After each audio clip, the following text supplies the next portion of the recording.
Halo guys, selamat datang di channel gue. Kali ini gue pengen cerita-cerita seputar apa ya? Bisa dibilang kejadian-kejadian horor di kantor ini, di kantor dinas gue, tempat gue bekerja. Ini juga salah satu banyak dari sekian pertanyaan daripada follower-follower di sosial media gue. Jadi di sini gue Rian, sini ada teman gue Alfian. Yes. Dan gue pengen cerita-cerita sedikit tentang kejadian horor yang pernah gue alamin.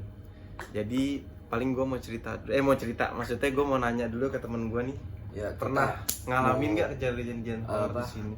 Berbagi cerita, Ya, gitu, berbagi cerita, berbagi cerita. apa aja yang terjadi ketika kita lagi piket, pertama kali gua, ini nggak apa-apa ini pakai gua. Gak apa-apa, santai.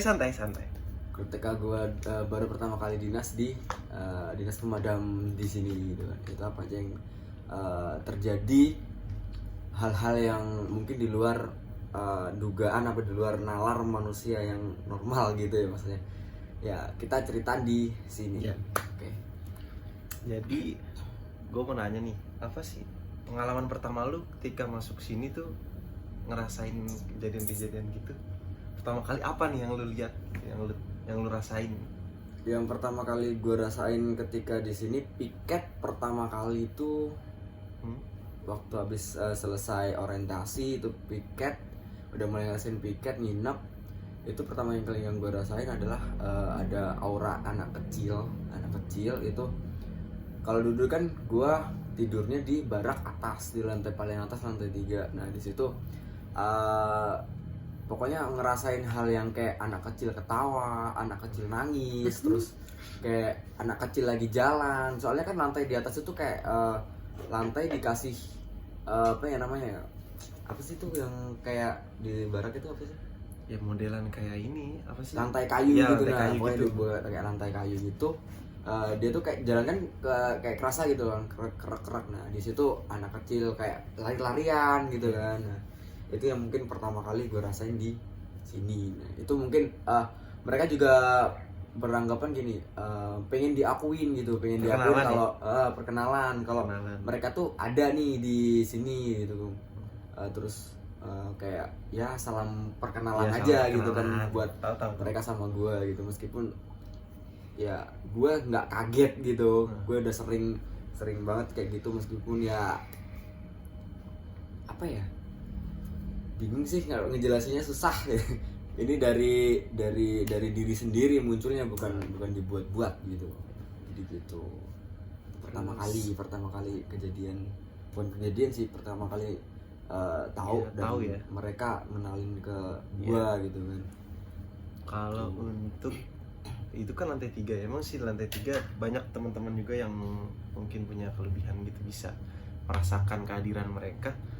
Banyak seperti dia, kayak misal ya anak kecil tadi, gitu, ada sosok cewek gitu. Cuman kalau gue sendiri sih gue belum ngerasain, jangan sampai gitu, jangan sampai lagi gue ngerasain. Cuman yang paling lu inget di lantai 3 tuh yang lu rasain apa sih selain anak kecil itu? Di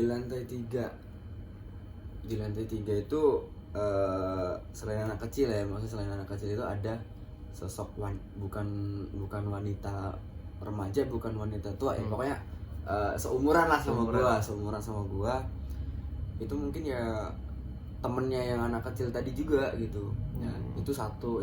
Yang kedua itu ada di ruang, kalau di staf PB tau gak? Oh iya tahu staf PB. Itu di situ tuh infonya juga ada, temen gue juga orangnya bisa ngelihat yang hal-hal kayak gitu. Itu ada 2 cewek, itu yang satu cantik banget, yang satu pokoknya mukanya nggak karuan lah. Aduh, merinding cuy.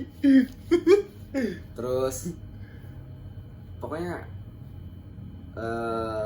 pernah kejadian juga satu kali, itu senior satu tingkat gua. Itu dia kan, kita tidur di barak, dia tidur di luar. Nah, tidur di luar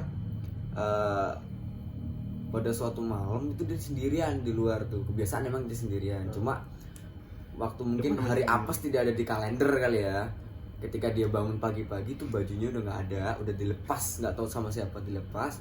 Dan dia marah-marah dong sama kita gitu kan, kenapa bajunya bisa dilepas padahal kita tidur di barak dan nggak ada yang bangun satupun. Oh, dia nggak dibangunin pindah? Nggak dibangunin pindah, nggak apa, pokoknya dia tidur sendiri di luar. Dan ketika bangun subuh dia marah-marah karena bajunya dilepas. Ya kita jelasin lah, kita nggak ada yang keluar, kita nggak ada yang bangun. Dia kayak ngerasa ada yang lepas bajunya tapi bukan diri sendiri yang lepas gitu kan. Akhirnya di situ terkuak lah. Kalau kata Dandru saya kan juga bisa ngelihat gitu, oh ada yang iseng di situ tuh ngelepas baju gitu. Tapi sampai ngelepas baju? Ya nggak tahu, pokoknya itu isengnya itu di situ ya. Terus ada juga yang masih berkaitan dengan lantai 3. Lantai 3 itu benar-benar menurut gua tempat mainnya si bocah kecil. Iya. Tempat mainnya si bocah kecil tadi gitu. Jadi sama ceritanya juga, senior gue juga pernah cerita sama gue. Jadi dia bilang ini, gue juga pernah ngalamin suatu hal ketika gue lagi duduk di lantai 3 di aula itu. Aula ya. Di staff ops, itu di jendelanya dia lagi kayak buka tirai jendela. Tirai jendela dibuka, diintip sama dia. Aduh, pakai mata gitu. Dan senior gue tahu kan gitu. Senior gue tahu. Akhirnya ya gimana ya, dia juga takut sih enggak, cuma dibodoh amatin. Jadi ya udahlah biarin, itu udah mereka nggak ganggu gitu kan. Udah gitu. Jadi biarin. Terus kejadian lagi apa ya? Temen gue lagi mandi nih. Dia lagi apa namanya? Habis maghrib kan, nggak salah ya, habis maghrib mandi. Itu kayak ada yang mainin lampu gitu kan, terus ada pokoknya ngerasa dia tuh di apa ya, dilihat gitu. Oh iya kayak kita dipantau gitu. Nah, kayak kita dilihat gitu. Tapi kayak nggak, di temen gue cuma ngerasa doang. Iya, ngerasa gitu, doang. Nggak sering gitu. tuh sering Nah, sering gitu. gue juga sering pernah ngerasain. Itu masih berkaitan dengan di lantai 3 ya, belum di lantai yang lain-lain Ada gitu. tempat lain gitu lantai 3 selain di apa, di ruang staff, di ruangan itu ya, masih depan tuh di ruang aula, di tangga. oh iya, Di tangga apa sih yang mereka kalian pasti tahu mistis apa tempat-tempat horor kayak gitu. Jelasnya pasti ada, salah satunya di tangga gitu kan. Di tangga itu ada. Nah, ini yang gua bilang tadi kan, yang cewek tapi bukan remaja, tapi bukan remaja, bukan tua, tapi sedang gitu kan. Nah, itu sedang yang di staff tadi kan, di ruang staff. Nah, ini yang remaja.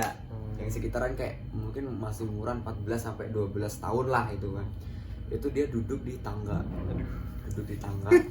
Ketika gue jam 12 lewat, punya 12 malam lewat, gue mau ke kamar mandi. Nah, itu kan tangga ditutup sama pintu, disekat sama pintu kan. Oh iya, inget ya. Nah, gue mau ke kamar mandi. Iya. Gue nggak ngeh kalau di luar pintu itu ada yang duduk, dan itu ternyata cewek tadi duduk di situ. Dia diem dan gue kaget dong. Gue kebelet kan, ayo udahlah bodo amat. Yaudah, akhirnya gue terusin aja. Pintu nggak, sampai pintu kamar mandi nggak gue kunci, nggak gue tutup tuh.